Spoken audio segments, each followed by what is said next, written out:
Hi viewers, welcome to our channel. Nagababu గారు రాజ్యసభకు వెళ్ళబోతున్నారు. ఆయనకు సీట్ కన్ఫర్మ్ అయిపోయింది. పవన్ కళ్యాణ్ గారు అందుకే ఢిల్లీకి వెళ్లారని చెప్పేసి మొన్నటి వరకు కూడా ఒక ప్రచారం అయితే జరగడం మనం చూసాం కదా. అయితే ఇప్పుడు దానిపైన నాగబాబు గారు స్పందించారు. ఒక ట్వీట్ చేశారని చెప్తున్నారు. మరి ఆయన ఏం చెప్తున్నారు? ఆయన ట్వీట్ లో ఏముంది? మరి నిజంగా ఆయనకు రాజ్యసభ సీట్ కన్ఫర్మ్ అయిందా లేదా? ఇప్పుడు ఇదే అంశం మీద డిస్కస్ చేయడానికి ప్రజెంట్ మనతో పాటు జయదేవ్ గారు సీనియర్ జర్నలిస్ట్ ఉన్నారు. వారితో డిస్కస్ చేసి తెలుసుకుందాం. నమస్కారం సార్. నమస్తే. సార్, పవన్ కళ్యాణ్ గారు ఢిల్లీ వెళ్లారు. ఇక నాగబాబు గారికి రాజ్యసభ సీటు కన్ఫర్మ్ అయిపోయింది అని చెప్పేసి మొన్నటిదాకా కూడా ప్రచారం జరిగింది కదా. ఇప్పుడు ఆయన స్పందించారు. నాగబాబు గారు ఒక ట్వీట్ కూడా చేశారు అని అంటున్నారు సార్. మరి ఆయన ట్వీట్ లో ఏముంది? ఆయన రాజ్యసభకు వెళ్తున్నట్టేనా, దొరికినట్టేనా ఆయన ట్వీట్? మీరేం చెప్తారు సార్? నిన్నటి వరకు పవన్ కళ్యాణ్ గారు వెళ్ళింది ప్రధానమంత్రి నరేంద్ర మోదీ గారిని ఇంచుమించు ఎలక్షన్స్ గెలిచిన తర్వాత వెళ్ళలేదు కాబట్టి వెళ్ళి కలిశారు. తర్వాత అమిత్ షా గారిని కలిశారు, కానీ అప్పుడు మోదీ గారిని కలవలేదు. అందుకే ప్రత్యేకంగా ఈ ఈ అపాయింట్మెంట్ తీసుకొని కలిశారు అన్నట్టుగా. దట్టు మహారాష్ట్ర ఎన్నికలకు సంబంధించి ఏదైతే ఆ, గెలుపుకు గెలుపుకు అంటే తన వంతు ప్రయత్నం చేసినందుకు గాను కూడా ప్రధానమంత్రి గారు ప్రశంసించారు అన్నట్టుగా చూసాం. అయితే ఇది ఈ లోపల వైసీపీకి సంబంధించిన ముగ్గురు ఎంపీలు రాజీనామా చేయడం, ఆ రాజీనామాల్లో భాగంగా ఎవరెవరికి టీడీపీ, జనసేన, బీజేపీ ఎవరెవరు ఎలా సీట్లు సర్దుబాటు జరగబోతుంది, ఎలా పంచుకుంటారు అనే అంశం తెర మీదకి వచ్చిన నేపథ్యంలో మోపిదేవి గారిది, బేద మస్తాన్ రావు గారిది, తర్వాత మన కృష్ణయ్య గారి ముగ్గురు సంబంధించి ఎవరెవరికి ఇవ్వబోతున్నారంటే జనసేన నుంచి నాగబాబు గారి పేరు అయితే స్పష్టంగా వినపడింది. అయితే నిన్న కూడా ఒక మీడియా మిత్రుడు మీకులాగే ఒక ప్రశ్న వేశారు. ఏంటంటే గతంలో టీటీడీ చైర్మన్గా కూడా నాగబాబు గారి పేరు ఎక్కువగా వినపడింది. అప్పుడు కూడా ఆయన దాన్ని ఖండించారు. అట్లాంటివి ఏం లేదు, నేను ఏమి ఆశించి చేయట్లేదంటే ఖండించారు. ఇప్పుడు రాజ్యసభలో కూడా ఈ విధంగానే ఆయన ఆశిస్తున్నారా లేదా ఖండిస్తారా అన్నట్టుగా కూడా అడిగారు.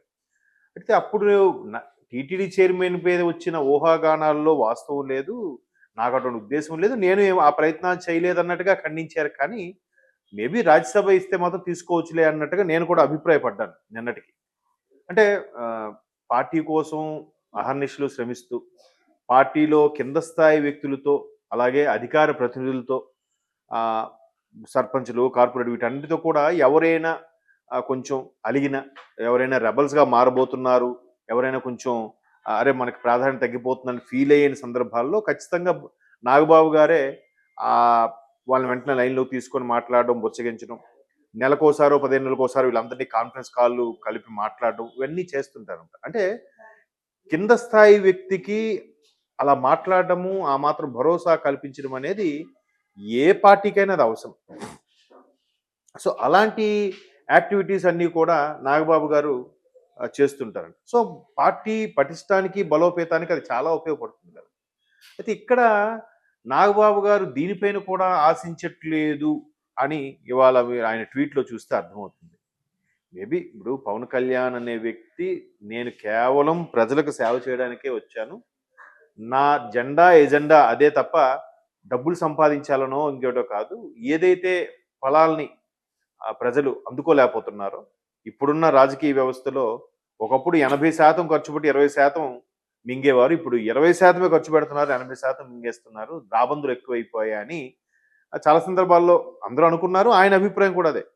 సో ఆయన రాజకీయాల్లో వచ్చాక ఈయనేం ఉంటాడులే, ఈయనేం చేస్తాడులే, ఆ అన్నయ్య కూడా పార్టీ పెట్టాడు కదా, పార్టీ కాంగ్రెస్లో విలీనం చేశాడు కదా అని రకరకాల విమర్శలు. ఆ 2 చేతిలో ఓడిపోయాడు, ఆ 3 పిల్లల్ని చేసుకున్నాడు, ఇంకా చెప్పలేము. అంటే వ్యక్తిత్వ హననకు గురైన వ్యక్తుల్లో భారతదేశంలో నాకు తెలిసి ఎక్కువగా గురైంది పవన్ కళ్యాణ్ గారు, తర్వాత లోకేష్ గారే.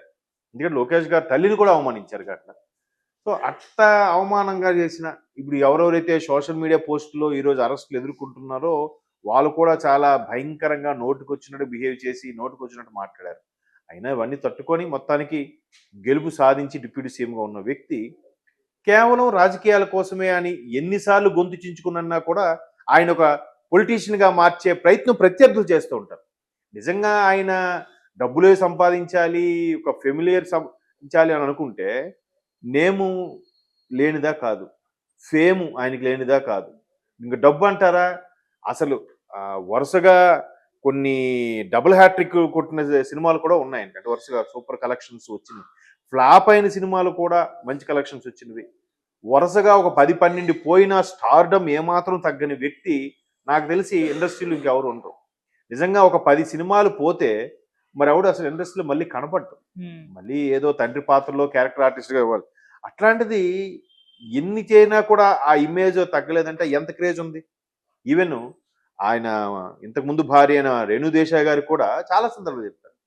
అసలు ఆయనకి లేనిది ఏంటి, పెద్ద ఫ్యామిలీ నుంచి వచ్చిన వ్యక్తి, నేమ్ ఉంది, ఫేమ్ ఉంది, మంచి క్రేజ్ ఉంది, స్టార్డమ్ ఉంది. కానీ ఇవన్నీ ఆయనకేమీ రుచించవు. ఆయనకి ఎంతసేపు ప్రజల కోసం, ఫ్యాన్స్ కోసం ఏదైనా చెయ్యాలనే తప్పించే మనిషి. అదంతే ఆయన మెంటాలిటీ అన్నట్టు కూడా ఆవిడ చెప్పారు. ఇంత విడిపోయి ఇన్నేళ్ళైనా కూడా ఆవిడ ఎప్పుడు ఎక్కడా తప్పుగా చెప్పలేదు. సో అటువంటి వ్యక్తి నిజంగా చాలా నా సినిమాలు నిజంగా చేసుకుంటే ఈరోజు ఎవరెవరో ఆయన తర్వాత వచ్చిన వాళ్ళు కూడా 1000 కోట్లు దాని క్లబ్లో చేరాడు, 100 కోట్ల క్లబ్లో చేరాడు, 100 కోట్లు తీసుకుంటాడని అంటున్నారు. ఆయన చేయాలనుకుంటే అవి రావా? అసలు ఈ రోజు సోకాల్డ్ సూపర్ స్టార్లు చేస్తున్న యాడ్లన్నీ కూడా ఒకప్పుడు ఆయన తలుపు తట్టినవే. ఆయన ఎందుకో సున్నితంగా తిరస్కరించాడు. ఎప్పుడో పెప్సీ యాడ్ అంటే సౌత్ హీరోలకు అసలు యాడ్సే ఇవ్వని రోజుల్లో మొట్టమొదటిసారి అప్పుడు ఆ తర్వాత అంటే మధ్యలో ఎక్కడో గ్యాప్ వచ్చింది. ఆ తర్వాత సౌత్‌లో ఏదైనా హీరోకి యాడ్స్ రెవెన్యూ ఏదైనా ఉందంటే ఫస్ట్ యాక్ట్ చేసింది పెప్సీకి పవన్ కళ్యాణ్ గారు. ఆ తర్వాత ఇప్పుడు అందరూ ప్రతి ఒక్క సూపర్ స్టార్ కూడా చేస్తున్నారు. సో దానికి కూడా ఈ ఆల్కహాల్ కంటెంట్ ఏదో ఎక్కువ ఉందని వెంటనే దాన్ని ప్రాజెక్ట్ ఆ కాంట్రాక్ట్ కూడా డీల్ క్యాన్సిల్ చేసుకొని ఇంక చేయను అనేసి డబ్బులు రిటర్న్ ఇచ్చేసాడు. అంటే కొన్ని ఎథిక్స్ ఆయనకు ఉన్నాయి అంతే. మరి ఎందుకంటే మరి అది గాడ్స్ గిఫ్ట్ అది అని. సో ఆ పరంగా ఆయనకి ఫ్యాన్ బేస్ ఎక్కువైపోయింది. ఆయన అబ్బా ఏంటి ఈయన ఇంత ఇది అసలు చూడండి, మొన్న డిప్యూటీ సీఎం అయిన తర్వాత కూడా 100 పంచాయతీలకి ₹1 కోటి ఇచ్చాడుగా. పంచాయతీకి 1,00,000 చొప్పున.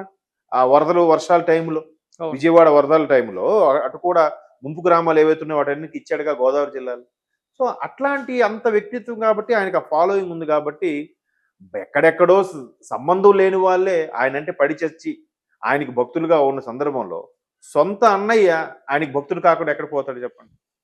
నేను తమ్ముడు వెనక ఉండి తన కోసం ఏదైనా చెయ్యాలి అనే తపనతోనే ఉన్నాను తప్ప నేనేమి ఆశించి కూడా కాదు అని కూడా ఆయన మరొకసారి గర్వంగా చెప్తున్నాడు. ఇటువంటి నాయకుడు అంటే ఎటువంటి డిమెరిట్స్ ఏ మచ్చలు లేని నాయకుడికి సపోర్ట్గా ఉండడానికి నేను దేనికైనా సిద్ధమే, నేనేం ఆశించి ఇందులోకి రాలేదు అని ఆయన చెప్పడం కూడా నిజంగా గొప్ప విషయం. ఎందుకంటే నాగబాబు గారికి కూడా కళ్యాణ్ బాబు గారి గురించి కానీ చిరంజీవి గారి గురించి కానీ ఎప్పుడు ఎక్కడ ఎవరి చిన్న ట్రోల్ చేసినా ఎంతైనా ఆయన తట్టుకోలేడు.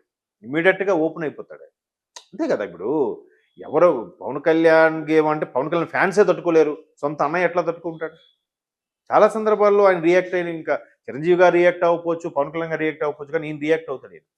సో ఇప్పుడు కూడా ఆయనకు సపోర్ట్గా మద్దతుగా ఆయన ఇంకా విజయ అవకాశాలు, ఇంకా గెలుపు, ఇంకా ఎక్కడ ఉన్నత పదవులు అధిరోహించాలని దానికోసం అహర్నిశలు పాటుపడే వ్యక్తిగానే ఉంటాను తప్ప దీనికి ప్రభుత్వాలు రాజ్యసభ సీటుకు ఆశించి రాలేదు అని మరొకసారి చెప్పారు. చూద్దాం మరి. అంటే ఇప్పుడు ముందు ఎవరైతే రెబల్స్ గా ఉన్నారో వాళ్ళని ముందు కంట్రోల్ చేసి తర్వాత కదా ఇంట్లో వాళ్ళకి ఎప్పుడైనా ఇవ్వచ్చు అని కూడా అయ్యుండొచ్చు. చూద్దాం మరి. రాజ్యసభ సీట్ వద్దన్నారు కానీ మేబీ అది కూటమిలో ఎవరెవరికి వరిస్తుంది అనేది కూడా తెలియదు. సో ఈ అపోహలు పెట్టుకొని తర్వాత డిసప్పాయింట్ అవ్వడం కన్నా ఈయన ఇలా స్టేట్మెంట్ ఇవ్వడం వల్ల ఈయన ఇలాగా రేస్లో లేడు, ఇంట్రెస్ట్ లేదు కాబట్టి పర్వాలేదు అనుకుంటారు కదా. లేదంటే కింద స్థాయిలో ఉన్న జన సైనికులు కొంచెం ఎమోషనల్ అయ్యి అదేంటిది నాగబాబు గారికి ఇద్దారనుకున్నామే ఇవ్వలేదేంటి అని అంటే అనవసరంగా కూటమిలో ఉండే వ్యక్తులకి చిన్న చిన్న డిస్టర్బెన్స్ వస్తాయి. సో అది రావాలనే కదా వైసీపీ విశ్వ ప్రయత్నాలు చేస్తుంది వాళ్ళ మీద వీళ్ళ మీద. సో వాళ్ళకి ఛాన్స్ ఇచ్చినట్టు అవుతుంది కాబట్టి